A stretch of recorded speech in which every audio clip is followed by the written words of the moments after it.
Hello everyone, তোমরা সবাই কেমন আছো? শখের রান্নাঘর থেকে সবাই শুভেচ্ছা নিও।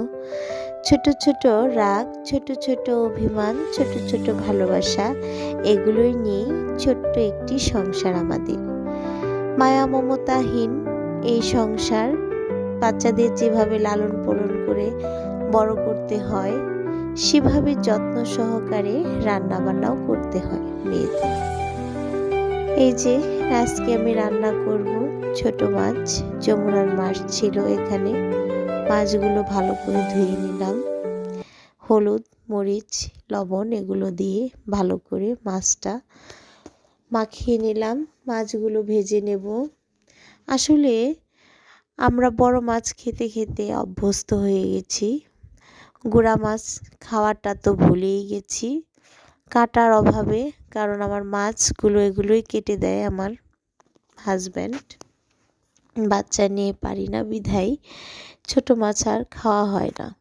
আজকে ভাবলাম ছোট মাছ কিনে রেখে দেই, মাছগুলো রান্না করব। কেটে দিয়েছিল আমার মা, এই যে কাটাকুটি করে দিচ্ছে।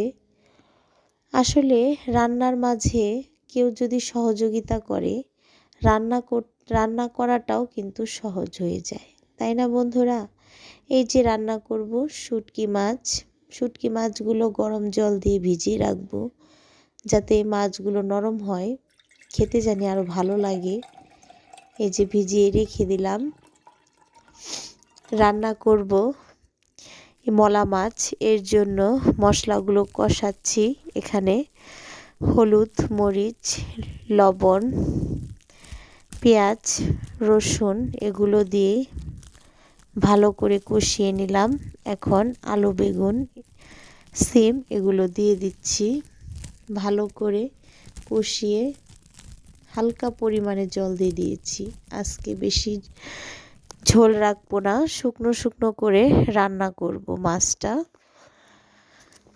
গাছ থেকে পড়েছিল চালতা, আমাদের গাছে অনেক চালতা হয়ে গেছে, অনেক চালতা হয়েছিল। আসলে বেশি থাকলে যা হয় আর কি, চালতাগুলো খাওয়াই হলো না, একাই পড়ে গেল। এই যে এখন শুটকি মাছ রান্না করব, লাইট ডোকা আলু এগুলো দিয়ে আজকে রান্না করব। রান্নার কালারটাও আসছিল অনেক সুন্দর, খেতেও কিন্তু দুর্দান্ত হয়েছিল বন্ধুরা। আমি তো এই শুটকি মাছ দিয়েই 2 প্লেট ভাত খেয়ে ফেলেছিলাম। শুটকি মাছ আমার খুবই ভালো লাগে। এই যে আমার মেয়ে এক্সপ্রেশন দিচ্ছে,